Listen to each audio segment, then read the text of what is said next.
3 पहाड़ों से घिरा हुआ वो छोटा सा कस्बा काली भयानक रात के अंधेरे से घिरा हुआ था। तेज चल रही हवा की वजह से पेड़ों की टहनियों और पत्तों की खड़खड़ाहट एक अजीब सा माहौल पैदा कर रही थी। जमीन पर पड़े सूखे पत्ते भी हवा के संग ही उड़ रहे थे। उस भयानक काली रात में उस कस्बे में रहने वाला एक भी बाशिंदा अपने घर के बाहर नजर नहीं आ रहा था, लेकिन कस्बे की गलियों में उन सूखे पत्तों पर किसी के जूतों के चलने की वजह से चरमराहट की आवाज सुनाई दे रही थी। अपने अपने घरों में गहरी नींद में सोए हुए उस कस्बे के बाशिंदे नहीं जानते थे कि रात के ठीक 12 बजे आखिर ये कौन था जो इतना बेखौफ होकर वहां पर घूम रहा था। उसी गांव के रहने वाले पंडित शंकर की पत्नी कस्तूरी के अंदर कुछ अजीब सी शक्तियां थी, जिसकी खबर सिर्फ शंकर को थी। पूरा गांव कस्तूरी के बारे में बातें किया करता था कि वो काला जादू करती है। उस रात ठीक 12 बजे कस्तूरी अपनी खिड़की से झांक कर बाहर घूम रहे उस शख्स को देख रही थी। लगता है कल गांव में किसी की मौत होने वाली है। ये जब भी आता है किसी ना किसी को लेकर जाता है। मुझे पता करना होगा कि इस बार ये किस मासूम की जान लेने आया है। क्या हुआ कस्तूरी, बाहर क्या देख रही हो? बाहर तो कोई नहीं है। आप तो अच्छी तरह जानते हैं ना, किसी की मौत होने वाली होती है तो मुझे उसका एहसास पहले से ही हो जाता है। बस मैं वही जानना चाहती थी कि आखिर कल की सुबह गांव में कौन मरने वाला है। अरे कस्तूरी, जो इस दुनिया में आया है वो एक दिन जाएगा भी। जिसकी मौत आई है आने दो। ये बात आप भी नहीं जानते शंकर कि मेरे अंदर इंसान की मौत को रोकने की ताकत है, और ये मैं आपको बता भी नहीं सकती। कस्तूरी ने अपनी आंखें बंद की और अगले ही पल उसे कस्बे की सड़कों पर घूमता हुआ मौत का वो साया नजर आने लगा, जो बेहद खौफनाक था और जिसकी नजरें कस्तूरी के पड़ोस में रहने वाले चंदन की 11 साल की बिटिया पर थी। जैसे ही कस्तूरी को नजर आया कि चंदन की बेटी सीमा की मौत होने वाली है, वो पूरी तरह से घबरा गई। नहीं नहीं, ऐसा नहीं हो सकता। इतनी कम उम्र में मैं इसे सीमा को नहीं ले जाने दूंगी। मेरे अपने भी कभी बच्चे नहीं हुए। सीमा को मैं अपनी बेटी की तरह मानती हूँ, और एक माँ अपने बच्चे को कभी मौत के मुंह में जाते हुए नहीं देख सकती। तभी कुछ भयानक सी आवाजें कस्तूरी के कानों में गूंजने लगी। सीमा की मौत का वक्त हो चुका है। इस दुनिया में उसकी इतनी ही सांसें लिखी हुई थी।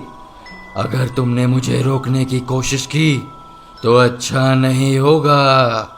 मेरी शक्तियों के आगे तुम मेरा कुछ नहीं बिगाड़ सकते। सीमा मेरी बेटी है, और अपने बच्चे की मौत को रोकने के लिए एक माँ कुछ भी कर सकती है।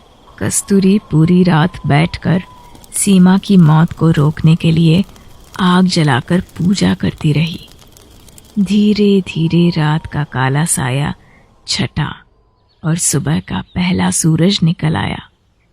अगली सुबह अचानक चंदन के घर से चिल्लाने की आवाजें आने लगी। अरे अरे बचाओ, कोई बचाओ, क्या हुआ है हमारी बिटिया को? हे भगवान, इतनी कम उम्र में क्या हो गया? नहीं, ऐसा नहीं हो सकता। मेरी बेटी के साथ ये नहीं हो सकता। आवाज सुनकर कस्तूरी समझ गई कि सीमा पर कोई ना कोई मुसीबत आई है।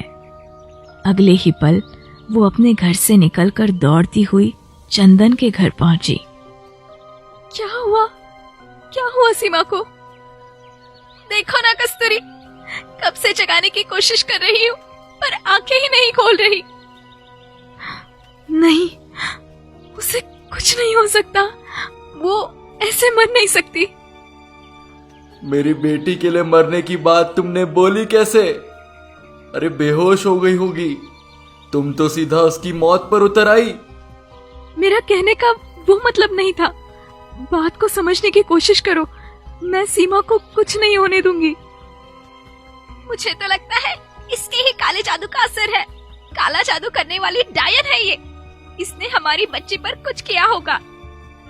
आप ऐसा कैसे कह सकती है? मैं सीमा को अपनी बेटी की तरह समझती हूँ। खुद तो बे औलाद है, हमारी बच्ची को भी खा गई। कस्तूरी चलो यहाँ से। ये लोग तुम्हें गलत समझते हैं। इन्हें लगता है कि तुम काला जादू करके लोगों को खा जाती हो।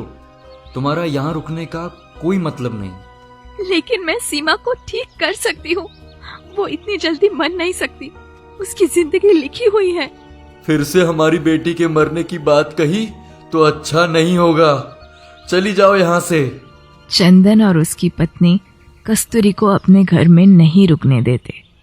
लेकिन कुछ देर के बाद चंदन और उसकी पत्नी को पता चलता है कि सीमा की मौत हो चुकी है। वो लोग उसकी लाश को लेकर गांव के बाहर शमशान घाट पहुंचते हैं, जहां कस्तूरी भी पहुंच जाती है। नहीं, नहीं, ऐसा मत करिए। इस बच्चे का अंतिम संस्कार मत करिए। ये जिंदा है, मैं जानती हूँ, ये जिंदा है। मरने के बाद तो मेरी बेटी का पीछा छोड़ दो। कस्तूरी अपनी आंखें बंद करती है और अगले ही पल उसे अपनी आंखों के सामने एक अजीब सा दृश्य नजर आता है, जहां सीमा के माता पिता उसकी अर्थी को आग देते हैं, पर उसके बाद भी सीमा अपनी अर्थी पर जिंदा बैठी हुई थी। ये देखते ही कस्तूरी के होठों पर मुस्कुराहट आ गई। वो शमशान घाट में एक पेड़ के पीछे जाकर छिप गई और सीमा का अंतिम संस्कार होते हुए देखने लगी। कुछ ही देर के बाद जब सीमा की लाश को जला दिया गया और सब लोग वहां से चले गए, तो कस्तूरी उसके पास पहुंची। वापस आओ, तुम्हें आना ही होगा। मैं जानती हूँ तुम जिंदा हो, तुम्हें वापस आना होगा।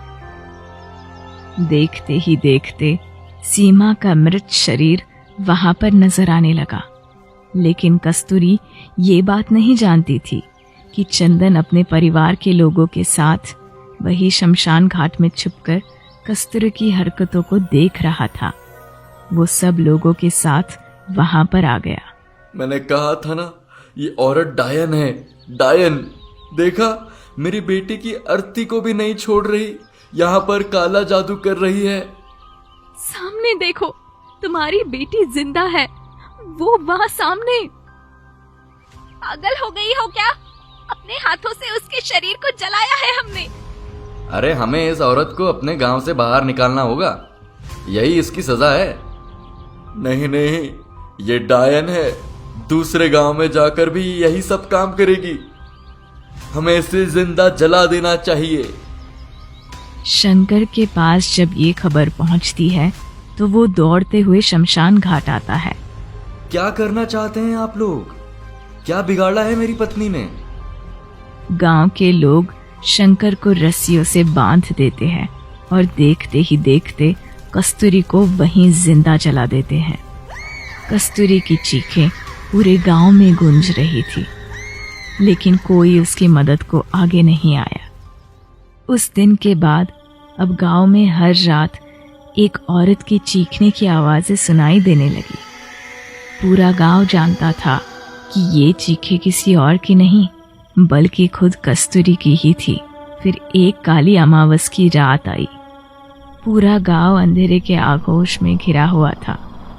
जोरदार बिजली कड़क रही थी, मूसलाधार बारिश होने लगी। अरे सुनती हो, बाहर आंगन में कपड़े सूख रहे हैं, जरा उठाकर तो लाओ। जी अभी लेकर आती हूँ। अगले ही पल चंदन ने अपनी पत्नी के चीखने की आवाज सुनी। क्या हुआ? इतना जोर से क्यों चिल्ला रही हो? कोई भूत देख लिया क्या? वहाँ मैंने कस्तूरी और हमारी बेटी सीमा को देखा है। अरे वो दोनों मर चुकी हैं। अरे गांव वालों ने अपने हाथों से जलाया था उस डायन को। वो वहाँ सामने खड़ी है। चंदन, ध्यान से देखो। तभी अचानक एक बार और बिजली कड़की और चंदन ने देखा कि वाकई में कस्तूरी और सीमा उनकी आंखों के सामने खड़ी थी। सीमा बेटा, तुम यहाँ, तुम जिंदा हो? हाँ पापा, कस्तूरी चाची ने मुझे मरने ही नहीं दिया। उन्हें मेरी मौत की खबर पहले ही पता चल गई थी और इसलिए उन्होंने मुझे बचा लिया। लेकिन हमने तो खुद अपने हाथों से तुम्हारी लाश को जलाया था। नहीं पापा, जिस रात कस्तूरी चाची को पता चला कि मेरी मौत होने वाली है, उस रात उन्होंने मुझे कहीं छुपा दिया था और मेरी जगह उस मौत के काले साए को एक झूठा आभास करवाया। आप लोगों को भी वही आभास हुआ। कस्तूरी चाची अपनी शक्तियों को किसी के सामने नहीं लाना चाहती थी और इसलिए उन्होंने आप सबके सामने मुझे जिंदा करने का नाटक किया। इसका मतलब तुम कभी मरी ही नहीं थी? नहीं, मैं कभी नहीं मरी थी। मैं हमेशा से जिंदा थी, लेकिन वो मौत का साया हमारे घर के इर्द गिर्द मंडरा रहा था। लेकिन कस्तूरी, तुम जिंदा कैसे हो गई? मैं जिंदा नहीं हूँ। उस रात उन आग की लपेटों ने मेरे शरीर को जलाकर राख कर दिया, लेकिन मेरी आत्मा सीमा की रक्षा कर रही थी। आज मैं तुम्हें तुम्हारी बेटी वापस सौंपने आई हूँ। हमसे बड़ी गलती हो गई कस्तूरी। मेरे ही कहने पर गांव वालों ने तुम्हें डायन कहा। कोई बात नहीं, अपनी बेटी की जान बचाकर मैं बहुत खुश हूँ। मैं हमेशा इस गांव की रक्षा करूंगी। मेरी चीखें हर रात इस गांव में इसी तरह गूंजेगी, जो उस मौत के साए को इस गांव से दूर रखेगी। अब इस गांव में किसी की भी अकाल मौत नहीं होगी।